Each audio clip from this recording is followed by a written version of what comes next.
I took my coworkers out for drinks, only to realize I didn't have enough money to cover the tab. Desperate, I walked up to the hottest guy in the VIP booth. "Hey, can you pay this for me? I'll Venmo you later." The guy tried to play it cool.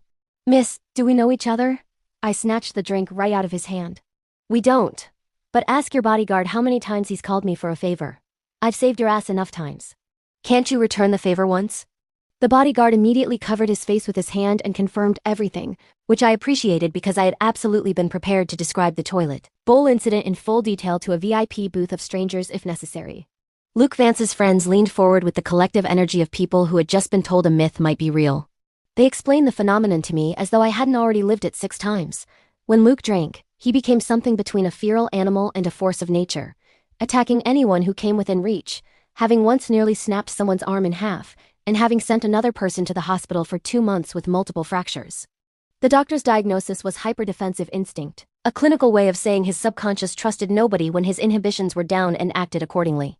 What made me special, they wanted to know. I raised an eyebrow and pulled out my phone with my QR code. "Transfer me $500 first and I'll give you a show." Someone actually did it immediately. I heard the payment notification, pocketed the money, told them to get him wasted and come find me, and walked back to the bar to pay my tab while the booth erupted behind me. I want to be clear about something. Luke Vance, sitting in that VIP booth in a suit that cost more than my monthly rent, radiating the particular energy of a man who had never once in his adult life been told no, was a complete fraud. I had seen him use a city bike as a blanket.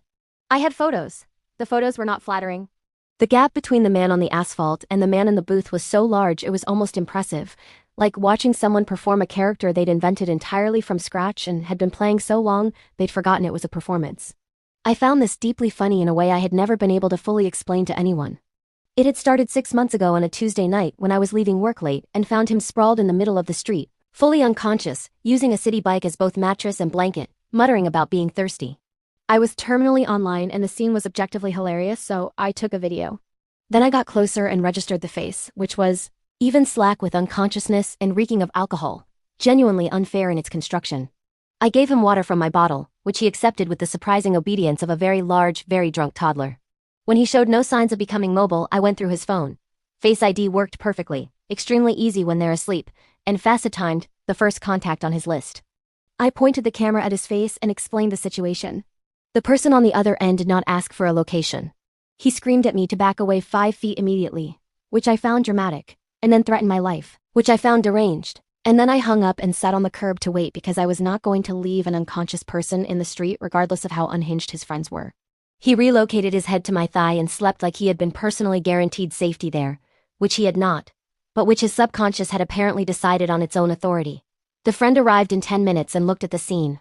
Luke asleep on my leg, me eating a granola bar I'd found in my bag, the city bike still functioning as ambient furniture, with the expression of a man encountering something that violated his understanding of physics. He introduced himself as Marco, Luke's head of security, and told me with the careful tone of someone delivering medical information that what I had just done was statistically impossible. I said I had simply given him water and sat down, which was not particularly heroic.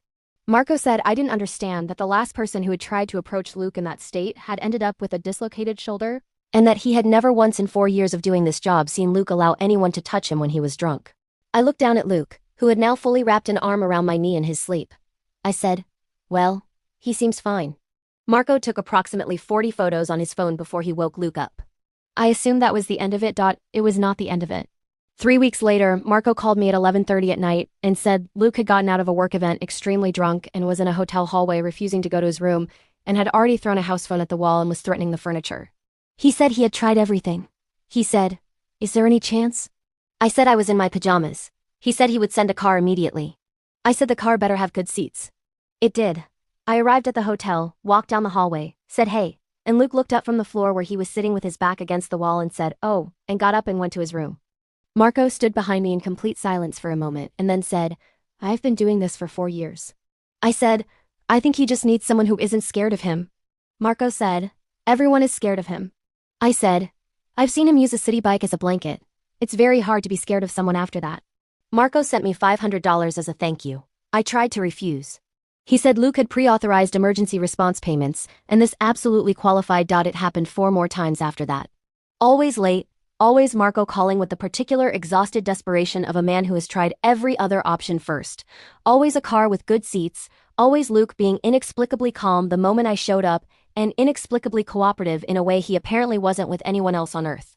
I started keeping a running tab of favors in my head. Partly as a joke and partly because Luke Vance was beginning to cost me sleep and I felt that ought to be worth something. I had never spoken to him sober. He had never spoken to me at all. Technically, drunk Luke operated on instinct, and apparently his instinct was to accept my presence without question. But sober Luke had no memory of any of it and no framework for who I was.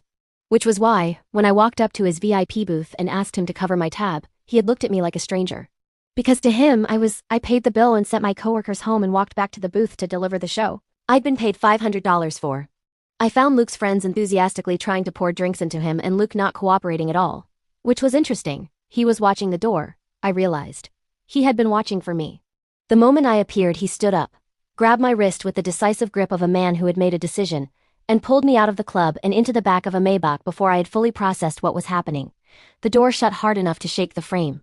I rubbed my nose and told him it wasn't my fault he only trusted me when he was drunk, and that it was annoying for me too. He looked at me in the dark of the back seat with the particular intensity of a sober man trying to locate something he could only access when he wasn't, and said nothing for long enough that the silence became its own kind of conversation. Then he said, "Marco showed me the photos." I said, "Which ones?" He said, "All of them. The street. The hotel hallway. The time at the fundraiser." I said, "The fundraiser one is my favorite. You were very committed to that potted plant." Something moved across his face that wasn't quite a smile but was in the same neighborhood. He said, "Why did you keep coming?" I said, "Marco asked, and the cars had good seats." He said, "That's not a reason." I said, "Also I couldn't sleep knowing you were somewhere being a menace to hotel furniture." He was quiet again. Outside the Maybach, the city moved past and the club lights receded, and the night had the particular quality of a conversation happening slightly outside of normal time, the way important things often do. He said, "I don't remember any of it." I said, "I know." He said, "But I apparently trust you completely when I'm drunk." I said, "Your subconscious has better judgment than the rest of you." He looked at me for a long moment and then said, "I'd like to fix that." I said, "Fix what?" He said, "The part where I only trust you when I'm not myself. I'd like to know you when I am." I looked at him. The comic book face, the careful eyes, the man who had slept on my thigh on a city street and accepted water from a stranger and built a mythology of untouchability that his own unconscious kept quietly dismantling every time I showed up. I thought about the $500 in my phone and the photos I definitely still had and the 4 late nights I had spent being the only person he would let close. And I thought that was probably already knowing someone in the ways that counted. I said, "You should probably start by buying me dinner." He said, "I already told Marco to make a reservation." I said, "You were very confident I'd say yes." He said, "My subconscious has better judgment than the rest of me." I laughed loud enough that the driver glanced in the rearview mirror. Outside the window, the city was bright and the night was young, and somewhere behind us, Marco was presumably dealing with a VIP booth of very disappointed men who had paid $500 for a show they were not going to get, and I found I had absolutely no regrets about that whatsoever.